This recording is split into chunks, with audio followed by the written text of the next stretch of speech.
سورۃ الاعراف کی آیت نمبر 142 142 سورۃ الاعراف کا 17واں رکوع اور 9ویں پارے کا 7واں رکوع۔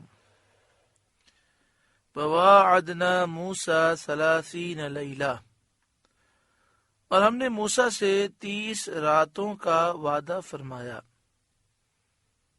یعنی موسیٰ علیہ السلام کو یہ حکم دیا کہ آپ کوہ طور حاضر ہوں اور وہاں آپ اللہ تعالیٰ کی عبادت کریں تاکہ آپ کو توریت عطا کی جائے۔ 30 راتوں سے مراد ذی القعدہ کی 30 راتیں ہیں۔ وَأَتْمَمْنَاهَا بِعَشْرٍ، اور ان میں 10 اور بڑھا کر پوری کی۔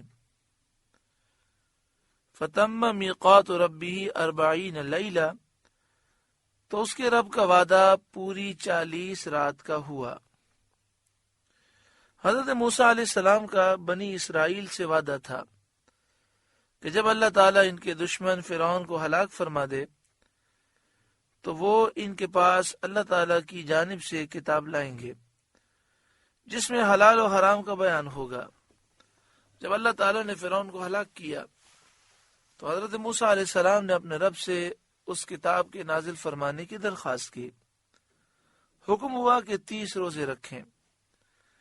جب وہ روزے پورے کر چکے تو آپ کو اپنے دہن مبارک میں منہ میں ایک طرح کی بو معلوم ہوئی۔ آپ نے اس بو کو دور کر دیا۔ ملائکہ نے عرض کیا کہ ہمیں آپ کے دہن مبارک سے بڑی محبوب خوشبو آیا کرتی تھی، وہ آپ نے ختم کر دی۔ اللہ تعالیٰ نے حکم فرمایا کہ ماہ ذی الحجہ میں 10 روزے اور رکھیں،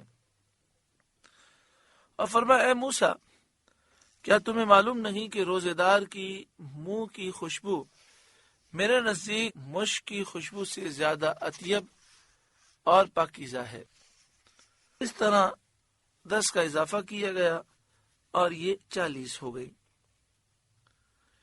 یہاں پر ایک بات سمجھ لیجئے کہ جب ہم روزہ رکھتے ہیں اور سحری کے وقت سحری کرنے کے بعد سحری کا وقت ختم ہونے سے پہلے اچھی طرح منہ صاف کر لیتے ہیں، پھر بھی جب پورا دن ہم روزے سے ہوتے ہیں تو بھوکا ہونے کی وجہ سے ایک خاص قسم کی مہک منہ میں پیدا ہو جاتی ہے۔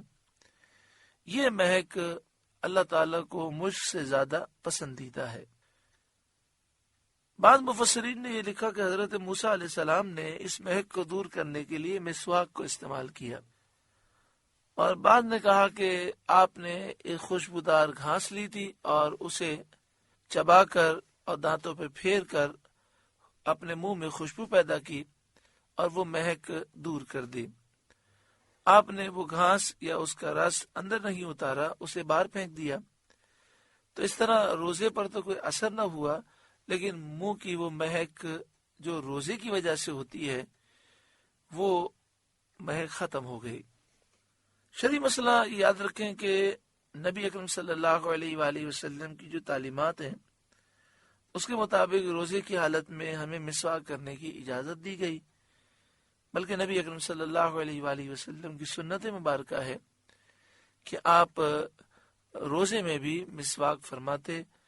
ہر وضو میں شروع میں مسواک کرنا سنت ہے، سونے سے پہلے مسواک کرنا سنت ہے، نیند سے بیدار ہوں تو پہلا کام یہ کریں مسواک کریں، یہ سنت ہے، گھر میں داخل ہوں تو پہلا کام یہ ہو کہ مسواک کریں، یہ سنت ہے، گھر سے نکلیں تو آخری کام یہ ہو کہ مسواک کر کے نکلیں، کھانا کھانے سے پہلے مسواک کریں، کھانا کھانے کے بعد مسواک کریں، یہ نبی اکرم صلی اللہ علیہ وآلہ وسلم کی سنتیں ہیں۔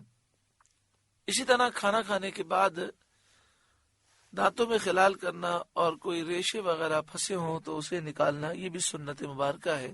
اگر ہم ان سنتوں پہ عمل کریں تو نہ صرف دانتوں کی، داڑھوں کی اور مسوڑوں کی بیماریوں سے ہم محفوظ رہیں گے، بلکہ روایت میں ہے کہ مسواک کرنے سے پیٹ کی 70 بیماریاں بلکہ اس سے زائد بیماریاں دور ہوتی ہیں۔ مسواک کر کے نماز ادا کریں تو اس کا ثواب 70 گنا اور ایک روایت میں ہے 400 گنا تک بڑھ جاتا ہے۔ مسواک کرنے سے حافظہ بہت زیادہ قوی ہوتا ہے، اور جو مسواک کا عادی ہوگا انشاءاللہ خاتمہ بالایمان نصیب ہوگا۔ مسواک کرنے سے حافظہ نہ صرف قوی ہو جاتا ہے بلکہ جسم کے اعصاب بھی قوی ہوتے ہیں۔ جو مسواک کا عادی ہوگا بڑھاپے میں بھی اس کے اعصاب مضبوط رہیں گے اور حافظہ قوی رہے گا۔ یہ ساری برکتیں مسواک شریف کی ہیں، ٹوتھ پیسٹ، ٹوتھ برش کی یہ برکتیں نہیں ہیں۔ اس لیے ہمیں سنت پر عمل کرتے ہوئے مسواک کو کثرت سے استعمال کرنا چاہیے۔ پہلے میڈیکل سائنس کے لوگ یہ کہتے تھے کہ ٹوتھ برش اور ٹوتھ پیسٹ یہ بڑی جدید تحقیق ہے اور اس سے دانت بہت اچھے رہتے ہیں، مگر آج بہت سے سائنسدان اور میڈیکل سائنس سے وابستہ لوگ یہ کہنے پر مجبور ہیں کہ جو بات مسواک کے استعمال کی ہے وہ ٹوتھ برش کی نہیں ہے۔ پھر ایک اور بھی مسئلہ ہے کہ ہم جو ٹوتھ برش استعمال کرتے ہیں اسے واش روم میں رکھتے ہیں، اور واش روم میں گندگی ہوتی ہے، گندی زہریلی گیسیں ہوتی ہیں اور جراثیم ہوتے ہیں، وہ ٹوتھ برش پر جم جاتے ہیں اور وہ پھر ہمارے پیٹ میں جاتے ہیں اور بہت ساری بیماریاں کرتے ہیں۔ اللہ تبارک و تعالی ہمیں تمام سنتیں زندہ کرنے کی توفیق عطا فرمائے، اور جو چیزیں ہم پر فرض ہیں، واجب ہیں، سنت مؤکدہ ہیں، اس پر عمل کی توفیق عطا فرمائے، اور رب العالمین ہمیں ہر قسم کے گناہوں سے محفوظ فرمائے۔ وقال موسیٰ لأخیہ ہارون اخلفنی فی قومی واصلح، اور موسیٰ نے اپنے بھائی ہارون سے کہا میری قوم پر میرے نائب رہنا، واصلح اور اصلاح کرنا، ولا تتبع سبیل المفسدین اور فسادیوں کی راہ کو دخل نہ دینا۔ یعنی جب حضرت موسیٰ علیہ السلام کو طور پر مناجات کے لیے جا رہے تھے تو اس وقت انہوں نے اپنے بھائی حضرت ہارون سے یہ فرمایا کہ تم میری قوم میں میرے نائب ہو، تم قوم کی اصلاح کرتے رہنا، انہیں نصیحت کرتے رہنا اور برائی سے روکتے رہنا، اور جو فساد کرنے والے ہیں ان کی راہ کو، ان کے راستے کو دخل نہ دینا، ان کی راستے کی تم پیروی نہ کرنا، جو فسادی لوگ ہیں ان کی باتیں تم ہرگز نہ ماننا۔ وَلَمَّا جَاءَ مُوسَىٰ لِمِيقَاتِنَا، اور جب موسیٰ ہمارے وعدے پر حاضر ہوا، وَكَلَّمَهُ رَبُّهُ، اور اس سے اس کے رب نے کلام فرمایا۔ آیت سے ثابت ہوا کہ اللہ تعالیٰ نے حضرت موسیٰ علیہ السلام سے کلام فرمایا۔ اس پر ہمارا ایمان ہے۔ ہماری کیا حقیقت ہے اور کیا مجال ہے اور کیا حیثیت ہے کہ ہم اس کلام کی حقیقت سے بحث کر سکیں۔